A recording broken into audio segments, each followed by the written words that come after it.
Local 4 News starts now with a breaking news alert. We're going to begin here at 6 with breaking news coming to us from Detroit's east side. That's where a little boy has been shot. Priya Mann is live with what we know so far. Priya? Hey, this has just happened moments ago. We're getting brand new information. In fact, Chief White is here. We haven't heard from him yet. He just arrived on scene. I'm going to move the mic here. Chief White, what would you like to tell folks about this tragic incident? Yeah, it's very sad. We're just getting information. The investigators have been here, arrived on the scene very quickly after the call came in. So it's just a tragic, sad situation. The homeowner here, the mom of the child, had a guest come over, a relative, takes her jacket off. She's a CPL holder. The weapon is inside of the jacket. She lays the jacket down. She goes into another room with mom, and a few minutes later, they hear a shot go off, and sadly, the baby is struck. 3-year-old male child. So we need your prayers to hope that the baby survives. The baby's in critical condition at a local hospital. A tragic situation. The family, as you can imagine, is devastated. Certainly wasn't intentional, but again, we have to make sure that we're responsible with these weapons. And forgive me, do we have a condition on the child yet? Yeah, the child is critical, but because of the age and a gunshot wound, you're going to have a critical finding immediately upon arrival at the hospital. So, we're hopeful that the baby pulls through. And this weapon was in this woman's pocket? Yeah, preliminary information, obviously this just happened, so information can change. But what I know right now is that the weapon was in fact in the jacket of the person visiting the home. She takes off her jacket, lays the coat down, and somehow the baby makes her way to the coat and pulls the weapon. We've been in this position before. What is your message to gun owners? Gun ownership has been in the media a lot over the past couple days, and I'm going to say what I continue to say. We have to have responsible gun owners. We have to have responsible gun owners. We're not saying that this was an intentional act. We know that the family is devastated, but these kids, they move around quick, and responsible gun ownership means whether you're a CPL holder or not. You have to do certain things. You have to secure these weapons. You have to keep them out of the reach of children. You have to get gun locks. We talk about gun locks. We have gun locks at every precinct. This is a shared responsibility. If you're going to carry a gun, there are rules to carrying a gun, and you have to do so responsibly. So another one of the Detroit's children is shot unnecessarily, by getting a hold of a weapon, and sadly we find ourselves where we are once again today. Is the gun owner in custody? Well, right now, we want to make sure that the family has the support they need to make sure the baby's okay. I mean, we know who she is, and it serves no benefit to further traumatize the family by locking her up right now. We're going to do our investigation. We're going to make sure that mom has the support that she needs, and that this baby, pray that this baby recovers. But we're going to be doing our investigation, and she could be facing charges. Chief, is there anything else you want to say as a message? You talked about it yesterday. You've been reiterating this consistently, and yet the message has not made it to enough people who've taken it seriously. I've said it many, many times. You own a gun, you have to own a gun responsibly, and it comes with responsibility. It's a shared responsibility. You're going to have a gun in a home, you got to make sure that you lock it up safely. If you walk into the home and there are children around, you got to put it out of the reach of children. I mean, it's the same message. We just need to make sure that people adhere to it.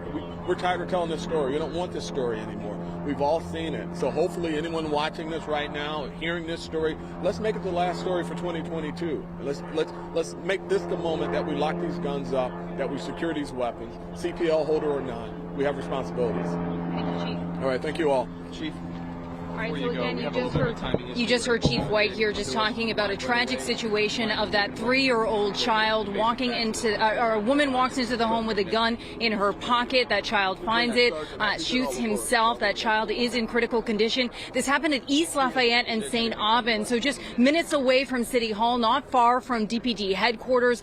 The chief is here, and as you heard, the woman who owns that gun is not in custody. Of course, we will continue to follow this breaking story. There's a lot of moving parts right here. Reporting live in downtown Detroit, I'm Priya Mann, Local 4. All right, thank you, Priya. Now to a highly controversial report from the Office of the Auditor General on whether the state undercounted COVID deaths in long-term care facilities. It was released early to Local 4 and says the state missed nearly 2,400 deaths, but that may not be the whole story. Grant Herms joins us now because, Grant, the state and even parts of this report question these findings, right? Right. Now, we were able to get our hands on this 13-page report several days before it was released, but the governor and the state health department are pushing back against these findings, which admit there are limitations and warnings about the numbers that it's using.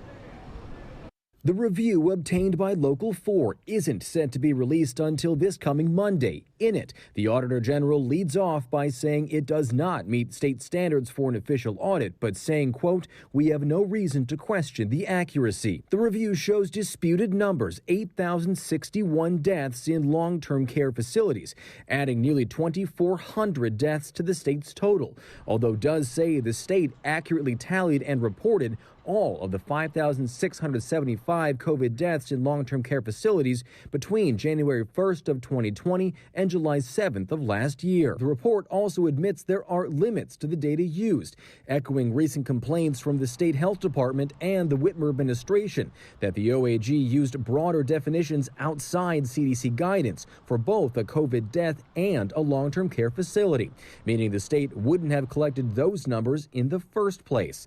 That accounts for about 10% of the difference. That still leaves a 19% increase coming from places that would have been required to report deaths to MDHHS. But again, those numbers are disputed by state officials who say the data came from an unreliable state database. The report also includes multiple warnings from the OAG about numbers from unidentifiable facilities, probable but unconfirmed COVID deaths, and deaths potentially mislabeled as COVID where patients had a negative COVID test at the time of their death.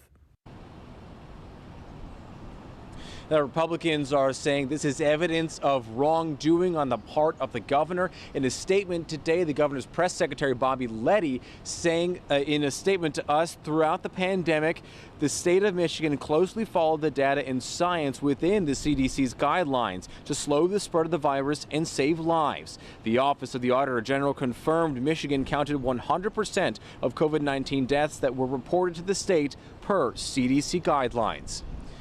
In Detroit, Grant Herms, Local 4. Now to the coronavirus, where case numbers continue to rise across the state.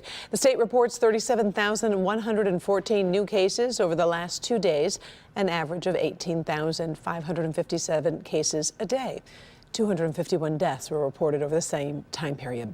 Meantime, the Biden administration is launching a website where Americans can order free at-home COVID tests. The website will be covidtest.gov, but it doesn't go live until next Wednesday. The tests are free and will be shipped for free in 7 to 12 days after the request. There will be a limit of 4 tests per household.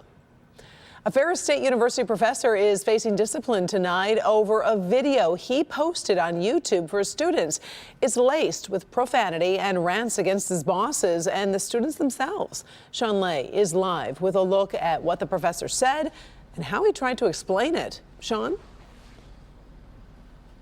Good evening to you, Karen. I looked this up. Ferris State, for 1 year tuition, it costs about $13,000, and tonight that university is not happy by this rant from one of their professors. I stand before you today beholden to no human and working a paying union job, and no of an administrator is going to tell me how to teach my classes because I'm a tenured professor. A barrage of unrelenting profanity flowing from Ferris State professor Barry Mellor, posted on his YouTube channel for his students. You bet the video has gone viral as the 74-year-old ranted that as a tenured union professor, Ferris State administration can't touch him. And then he offered his students this. If you want to go complain to your dean, you go ahead. I'm retiring at the end of this year and I couldn't give a flying any longer. And then listen closely, the professor calling his students vectors of disease. You people are just vectors of disease to me, and I don't want to be anywhere near you. So keep your distance. But then the professor softened his tone and explained that he was quoting from a TV series called Deadwood, presenting his rant as a lesson. Now, the question that I want to pose to you is this. Is the above soliloquy plagiarism? However, the video goes on for 14 minutes. The professor appearing in a helmet, raging about COVID and insulting his students. None of you are good enough to earn an A in my class. So I randomly assign grades before the first day of class. I don't want to know about you. I don't even want to know your name. My goodness, this tonight from Ferris State University, Ferris President David Eisler providing the following statement. I was shocked and appalled by this video. It is profane, offensive, and disturbing, and in no way reflects our university or its values. And Karen, the university has suspended that professor. We're live tonight. Sean Lane, Local 4, back to you. Wow. All right. Thank you, Sean. Right. Well, each day brings new information about COVID-19 and in particular the Omicron variant, and with it come new questions from our sharp Local 4 viewers. Dr. Frank McGeorge here to answer more of those inquiries that have been submitted to us through clickondetroit.com. Doc? A viewer asks, I am mandated by my employer to get a PCR test. I also have an appointment to receive my booster dose the day before. Will this booster dose affect my PCR test at all? Should I postpone my booster for a week later? The answer is no. The booster will not impact your PCR test or a rapid test, and you do not need to postpone your booster. Now here are some more of your questions. Brent asks, if the new variant is not as deadly, why will hospitalizations increase? It's a super important distinction that you're making. Just because Omicron doesn't kill as many people that become infected doesn't mean it won't make lots of them sick enough to need hospitalization until they recover. In fact, when you look at current data, that's basically what we're seeing. Hospitalizations are increasing with the spike in new cases, but ICU admissions, the people most likely to die, aren't going up as quickly. Now, Carol is wondering, face shields were recommended when the idea of wearing face covering first came up, but why has nothing been said since? Well, the recommendation behind face shields was made at a time before masks were widely available. Given the superior protection of masks, the CDC does not recommend face shields as a substitute for masks. Now, another viewer writes, my 13-year-old son received his booster shot on a Saturday and then tested positive for COVID on Wednesday. Will his booster still be effective, or will he need to retake his booster at a later date? First, I just want to make sure there's no confusion. The booster is not related to him testing positive 4 days later. The booster will have the same effect, and it does not need to be retaken. I would add, as a silver lining of sorts, the infection will also boost his immunity even further. Now finally, a viewer asks, the day I was going to get my first shot for COVID, I came down with it. I got the antibody Sotrovimab on November 2nd. When can I get my vaccinations? We need to know so we can protect ourselves.